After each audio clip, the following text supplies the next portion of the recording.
Video देखने आए हो तो वीडियो पूरा देखना, अपना कीमती टाइम इन्वेस्ट कर दो। मैं 100% रिटर्न दूंगा, ये मेरा वादा है।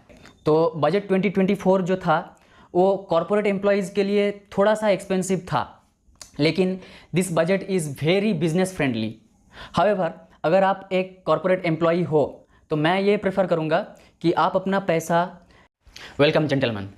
इस वीडियो में हम लोग यूनियन बजट 2024 का टैक्स रेजिम के बारे में जानेंगे। What's in it for corporate employees. Union budget में बिजनेस ओनर्स, इन्वेस्टर्स के लिए क्या दिया गया है, और आखिर में हम लोग जानेंगे कि टैक्स कैसे सेव करें।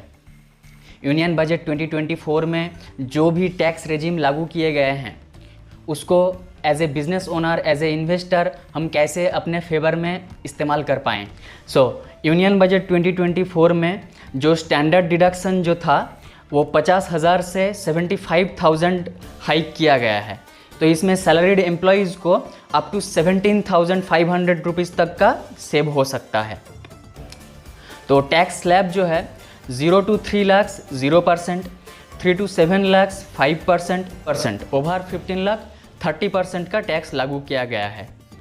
ओल्ड टैक्स रेजिम में जो भी मल्टीपल डिडक्शंस एंड एग्जेम्पशंस था, like HRA, home loan interest, LTA, 80C, donations, इसके बारे में हम लोग बाद में बात करेंगे, तो ये सब अवेलेबल रहेंगे। तो गवर्नमेंट ने टैक्स पेयर्स को फ्लेक्सिबिलिटी दिया है। टैक्स पेयर्स चाहे ओल्ड रेजिम चाहे न्यू रेजिम में अपने कन्वीनियंट के हिसाब से रह सकते हैं। कैपिटल गेंस टैक्स में कुछ चेंजेस आए हैं। 20% tax on short term gains, 12.5% tax on LTCG, long term capital gain tax. अच्छा, long term capital gain tax up to 1,25,000 तक एग्जेम्प्टेड किया गया है। अब देखते हैं यूनियन बजट 2024 में कॉरपोरेट एम्प्लॉयज़ के लिए क्या दिया गया है। इंक्रीज्ड स्टैंडर्ड डिडक्शन 50,000 से 75,000 हाइक किया गया है, जिसमें 7,500 तक का टैक्स सेविंग हो सकता है टैक्स पेयर को। रिवाइज टैक्स स्लैब्स आपके स्क्रीन पे दिख रहे होंगे। गवर्नमेंट कुछ एम्प्लॉयमेंट लिंक्ड इंसेंटिव्स इंट्रोड्यूस किया है। 3 स्कीम है। Scheme A offers a direct benefit transfer of 1 month's salary up to rupees 15,000 in 3 installments for first-time employees enrolled in the Employee Provident Fund organization. Scheme B, incentives for creating jobs in manufacturing, providing benefits linked to EPFO contributions for first-time employees. Scheme C, reimbursement to employers of up to 3,000 per month for 2 years toward their EPFO contributions for each additional employee hired. Focus on skill development. Budget 2024 skill initiatives को allocate किया है।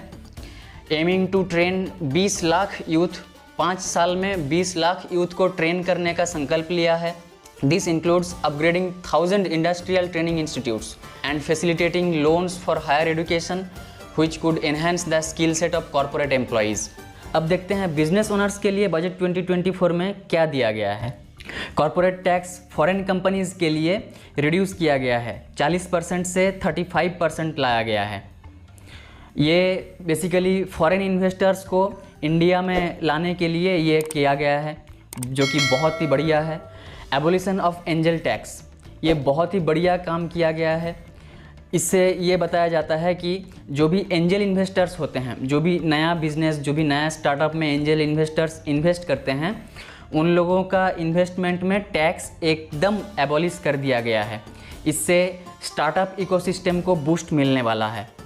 Revised TDS rates, the TDS rate for e-commerce operators has been significantly reduced from 1% to 0.1% reduce किया गया है, बहुत बड़ा reduction है। Additionally the 20% TDS on the purchase of units by mutual funds has been withdrawn, easing the tax burden on businesses involve in this sectors.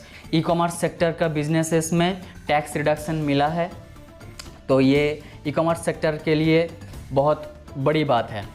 Capital gains tax adjustments, short term capital gains on certain financial assets will now attract a rate of 20%। Short term capital gain मतलब कि जो भी 1 साल का कम में आप जो भी प्रॉफिट बुक कर रहे हैं, जो भी फाइनेंशियल या नॉन फाइनेंशियल एसेट आपका, तो 20% टैक्स लगेगा उसमें। और लॉन्ग टर्म कैपिटल गेन मतलब कि more than 1 year long term capital gain के अंदर आता है LTCG, वो 10% था, उसको 12.5% किया गया है। हाउएवर आपका प्रॉफिट अगर 1,25,000 या उससे कम हो तो आपका टैक्स एग्जेम्प्ट किया जा रहा है। अब आते हैं टैक्स सेव करें कैसे। यूटिलाइजिंग स्टैंडर्ड डिडक्शंस, जो भी स्टैंडर्ड डिडक्शन ऐलान किया गया है 75,000 तक हाइक किया गया है 50,000 से, तो उसमें टैक्सेबल इनकम डायरेक्टली सेव होंगे। Investing in tax saving instruments, section 80C deductions, taxpayers can claim deductions up to 1.5 lakh by investing in specified financial instruments such as Public Provident Fund, PPF, NSC National Savings Certificate, Equity Linked Savings Scheme, ELSS Fund and Life Insurance Premiums। ये सब 80C deductions के अंदर आते हैं, तो यहाँ पे आपको टैक्स सेव होंगे। Section 80D deductions, premiums paid for health insurance can be claimed as deductions. आपका अगर हेल्थ इंश्योरेंस रहे तो आप वहाँ से आप क्लेम कर सकते हैं टैक्स सेव करने के लिए। The limit is 25,000 for individuals and ₹50,000 for senior citizens. आम नागरिक के लिए 25,000 और सीनियर सिटीजन्स के लिए 50,000 तक का यहाँ पे आपको टैक्स सेव मिल सकता है। Claiming deductions on home loan interest, taxpayers can claim deductions on interest paid on home loans under section 24B up to 2 lakhs per year. This can significantly reduce the taxable income for homeowners. Utilizing HRA exemptions, if living in a rented house, अब अगर आप rented house में रहते हो, taxpayers can claim house rent allowance HRA आप claim कर सकते हो। The exemption is calculated based on the salary, the rent paid and the city of residence. यहाँ पे कुछ पॉइंट्स है जो कि आपका सैलरी पे डिपेंड कर रहा है, आप कितना रेंट दे रहे हो वो डिपेंड कर रहा है, आप कौन सी सिटी में रेसिडेंट हो वो भी डिपेंड कर रहा है। Investing in national pension scheme, contributions to the NPS are eligible for an additional deduction of up to ₹50,000 under section 80CC-D1B which is over and above the limit of 1.5 lakh under section 80C. Tax rebates under section 87A, taxpayers with a total income of up to ₹7 lakh can claim a rebate up to ₹25,000। आपका income अगर 7 लाख से कम हो आप 25,000 तक अपना tax save कर सकते हो अंडर सेक्शन 87A। यहाँ पे आपका टैक्स लायबिलिटी टेंड्स टू 0 हो जाता है। The deduction from family pension has been increased to ₹25,000, providing additional tax relief for families relying on such income. Investing in rural development bonds, taxpayers can invest in bonds issued by National Bank for Agriculture and Rural Development to claim tax deductions। मतलब कि agriculture and rural development bonds में आपका अगर invest करके रखें आप तो आप टैक्स सेव कर सकते हैं। आप अगर बॉन्ड खरीद के रखें तो टैक्स सेव कर सकते हैं। Utilising education loans, interest paid on education loans can be claimed as a deduction under section 80E which can be beneficial for taxpayers supporting their children's higher education। आपके बच्चों के हायर एजुकेशन के लिए, college fees के लिए under section 80E interest paid on education loans can be claimed as a deduction.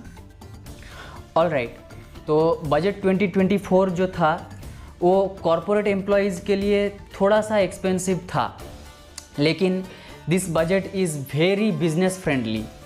However अगर आप एक कॉरपोरेट एम्प्लॉई हो तो मैं ये प्रेफर करूँगा कि आप अपना पैसा एज एन एंजल इन्वेस्टर कोई भी नया बिजनेस, कोई भी स्टार्टअप में इन्वेस्ट करो। ये मे बी आप ऐसा भी कर सकते हो कि आपके फैमिली में कोई फैमिली मेम्बर को आप एक बिज़नेस सेटअप करवाया, आपने एक बिज़नेस सेटअप करवाया और आपने एज ए एंजल इन्वेस्टर उस बिज़नेस में इन्वेस्ट किया। आपका वो फैमिली मेम्बर का बिज़नेस रजिस्टर्ड होना चाहिए, ठीक है। तो ऐसे में आपका टैक्स कम्प्लीटली एबोलिश हो जाएगा। ये मेरा फेवरेट वे, मुझे ये लगता है। सो वीडियो से अगर कोई भी फ़ायदा मिला हो तो वीडियो को अपने दोस्तों के साथ, कलीग के साथ शेयर ज़रूर करिएगा और वीडियो को एक लाइक ज़रूर कर दीजिएगा। इसमें चैनल को थोड़ा फ़ायदा मिलता है। वीडियो यहाँ तक देखने के लिए शुक्रिया।